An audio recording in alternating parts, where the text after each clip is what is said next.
બનાસકાંઠાના પઠામડા ગામે 3 શિક્ષિકાના વિદાય સમયે શાળાના બાળકો, શિક્ષકો અને વાલીઓ હિબકે ચડ્યા. પરિવારના સદસ્યની જેમ લાગણીસભર દ્રશ્યો સાથે અનોખી વિદાય વચ્ચે બાળકો ચોધાર આંસુ સારતા બાળકો રાત્રે ભૂખ્યા જ સૂઈ ગયા. આપ જોઈ રહ્યા છો તે દ્રશ્યો છે દીકરીની વિદાયના નથી, પણ દીકરી કરતા પણ વધુ લાડકી બનેલ 3 શિક્ષિકાના વિદાયના છે. વાત છે પઠામડા શાળાની કે જે 3 શિક્ષિકાની બદલી થતા શાળામાંથી વિદાય લેતી વખતે શાળા પરિવાર, શિક્ષકો સાથે વાલીઓ આંખના આંસુ રોકી ન શક્યા. તો બીજી તરફ બાળકો તો જાણે પોતાની માને વળગી પડે એમ 3 શિક્ષિકાને મળીને રડી રહ્યા છે. આ દ્રશ્યો કઈ એમના એમ નથી જ બન્યા હોય. શાળામાં શિક્ષિકાઓએ શિક્ષણની સાથે કેટલી લાગણી અને હૂંફ આપી હશે. સાચા અર્થમાં શિક્ષિકા શિક્ષક નહીં, પણ શાળામાં માં બનીને શિક્ષણ જ આપ્યું હશે એ વાતનો ક્યારેય ઇનકાર ન કરી શકાય. પઠામડા શાળામાં જાગૃતિબેન પંડ્યા, નેહાબેન પટેલ, વિદ્યાબેન પરમાર દશકો પસાર શાળામાં કરી દીધો હતો. શાળામાં ટોટલ સંખ્યામાં 60% સંખ્યા દીકરીઓની છે, જે આ બહેનોને આભારી છે. પછાત ગણાતા ગામમાં આટલી મોટી સંખ્યા દીકરીની હોય એ કઈ નાની મોટી વાત નથી. શાળા અને ગામ સાથે સંબંધ દિલના રાખતી 3 શિક્ષિકા માટે શાળાના બાળકો પોતાના બાળકો સમજીને રાખ્યા હતા. ભણવામાં વીક બાળકો માટે અલગ શિક્ષણ આપીને બાળકોના ભવિષ્યની ચિંતા આ 3 શિક્ષિકાઓએ કરેલી હતી. વિદાય બાદ બાળકો રડતા રડતા ઘરે ગયા હતા અને મોટા ભાગના બાળકોએ રાત્રે જમ્યા પણ નહોતા, કારણ કે શિક્ષકો તો નવા પણ આવશે, પણ જેની સાથે લાગણી બાંધાઈ હતી એ પોતાના લાડકા ગુરુ ક્યાંથી આવશે એ સવાલ સવામણનો બની ગયો છે. વિદાયની 8મી વેળા ગંભીર હોય છે. બાળકો તો રડ્યા, પણ સ્ટાફ રૂમ છોડવા આ 3 શિક્ષિકા તૈયાર જ ન હતી, કારણ કે શાળા સાથે આત્મીયતાનો સંબંધ હતો. છતાં નોકરીના નિયમ મુજબ શાળા પરિવારે ભારે હૃદયે 3 શિક્ષિકાઓને વિદાય આપી અને એમના ઉજ્જવળ જીવનની શુભેચ્છા આપી હતી. પઠામડા શાળાના દ્રશ્યો જ કહી જાય છે કે નોકરી કરવા ખાતર કરવા કરતા દિલથી નોકરી કરવામાં આવે તો જ આવી વિદાય શક્ય બને છે.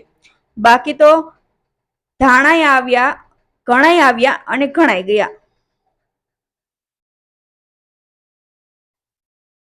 અંકુર ત્રિવેદીનો report, Gujarat national TV news, Banaskantha.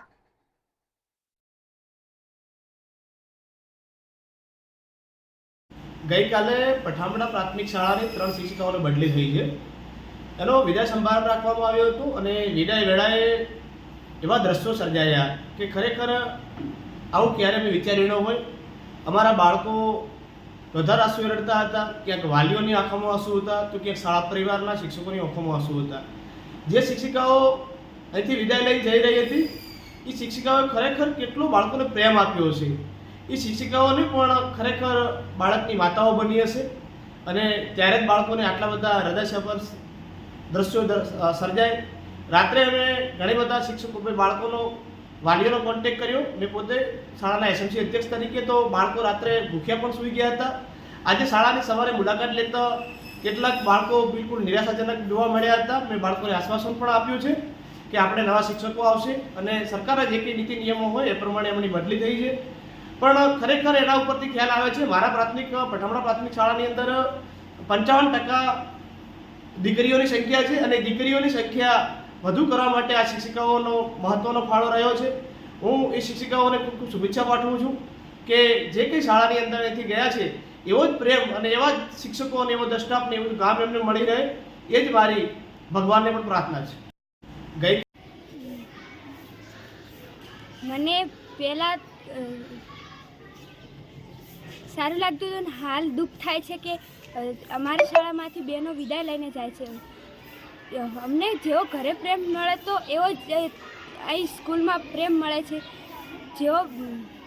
જેવી મારી મા મને સાચવે એવું મારી બહેનો અમને સાચવતી હતી. અમને ખૂબ દુઃખ થાય છે કે બેનો વિદાય લઈને જઈ રહી છે એટલા માટે કાલે અમારી શાળામાં વિદાય હતી. વિદાય વખતે અમને ખૂબ જ દુઃખ થાય છે કે અત્યારે પણ અમારું દિલ માનતું નથી કે વિદાય હતી. મારા બેન જ્યારે છેલ્લી બીજાનું બીજે જ છે, મને ગમતું નથી. કેવું ભણાવતા હતા તને? સરસ ભણાવતા હતા, મને ખૂબ ખૂબ ખૂબ ભણાવતા હતા, સરસ ભણાવતા હતા. અમને ગમતું હતું ખૂબ. હવે બીજે જ છે, હવે ગમતું નહીં. અમારી પઠામડા પ્રાથમિક શાળામાં આજે જાગૃતિબેન, વિદ્યાબેન, નેહાબેનની બદલી એમના વતનમાં થયેલ હોવાથી શાળા પરિવાર દ્વારા અને એસએમસી પરિવાર દ્વારા વિદાયનું આયોજન કરવામાં આવેલું હતું. આ બહેનોએ એટલી નિષ્ઠાથી, ખંતથી, મહેનતથી કામ કર્યું છે કે એમને પોતાને સારી જગ્યા મળી હોવા છતાં પણ બદલીની જગ્યાએ હાજર થવા માટે એ રાજી નહોતા. અને જ્યારે છેલ્લો ક્ષણ હતો ત્યારે એમણે એમના સ્ટાફ રૂમમાંથી પણ તેઓ બહાર નીકળવા માટે અમારે મથામણ કરવી પડી અને તેઓ બહાર નીકળવા માટે પછી મોડ નીકળ્યા. અને શાળા પરિવાર અને અમે ગામ લોકોએ એમને જે વિદાય આપી છે ક્યારેય અમે ભૂલી શકીએ એમ નથી. અને બહેનોએ જે કામ કર્યું છે એ કામની અમે ક્યારેય ખોટ પૂરી કરી શકીએ એમ નથી. એટલે આવી બહેનો દરેકને મળે એ જ અમારી ખૂબ ખૂબ પ્રાર્થના છે. અમારી પઠામડા પ્રાથમિક શાળા કાલે અમારી સ્કૂલમાં વિદાય કાર્યક્રમ હતો. તેમાં અમારી 3 બહેનો ગઈ હતી. તેમાં સૌથી મોટા નેહાબેન હતા અને તેમનાથી નાના વિદ્યાબેન અને તેનાથી નાના જાગૃતિબેન હતા. વિદ્યાબેન અમારા ક્લાસ ટીચર હતા. તે અમને ખૂબ જ સારું ભણાવતા. અમને તે ખૂબ જ યાદ આવતા હતા. અને તે અમને ખૂબ જ નેહાબેન અમારે અંગ્રેજી વિષય રહેતા અને વિદ્યાબેન અમારું ગુજરાતી અને સામાજિક વિજ્ઞાન રહેતા. તે અમને ખૂબ જ યાદ આવે છે. અમે કાલે ખાવા પણ નહોતું કાઢું કારણ કે તે અમને ખૂબ જ યાદ આવે અને કાલ રાતે હું ખૂબ જ રોઈ હતી.